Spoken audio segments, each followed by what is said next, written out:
IPL ও গোড়াই। Wow, সাইফুদ্দিনের বিধ্বস্ত আগুনি bowling দেখে মুগ্ধ হয়ে ফেসবুক লাইভে এসে মোহাম্মদ সাইফুদ্দিনকে আইপিএলে খেলার জন্য কোটি টাকার অফার দিলেন পাঞ্জাব কিংসের মালিক প্রীতি জিন্তা। দর্শক মুহূর্তেই যেন ভাইরাল। আমেরিকান লিগে বল হাতে আলো ছড়িয়ে সবার নজর কেড়েছেন মোহাম্মদ সাইফুদ্দিন। তো দর্শক, বিস্তারিত থাকছে প্রতিবেদনে। দীর্ঘ 18 মাস পর জাতীয় দলে ফিরে যুক্তরাষ্ট্রের আমেরিকান লিগে প্রথমবারের মতো দল পেয়েছেন সাইফুদ্দিন। অ্যাটলান্টিক ফায়ারের হয়ে প্রথম ম্যাচে বল হাতে আলো ছড়িয়েছেন মোহাম্মদ সাইফুদ্দিন। এদিন অ্যাটলান্টিকের হয়ে বল হাতে 4 ওভার বল করে 13 রান দিয়ে 4 উইকেট নিয়ে সবার নজর কেড়েছেন তিনি। আর শেষ ওভারে নাটকীয় জয় এনে দিয়েছেন মোহাম্মদ সাইফুদ্দিন।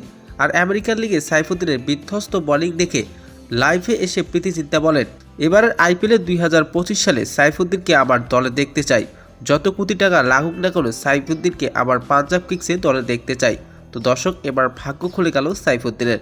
2025 সালে আইপিএলে দল পেতে যাচ্ছেন সাইফুদ্দিন। তো দর্শক, আপনার কি মতামত? সাইফুদ্দিন কি পাবে পাঞ্জাব কিংসের হয়ে খেলতে? তো দর্শক, জানিয়ে দিন আপনার মূল্যবান মতামতটি।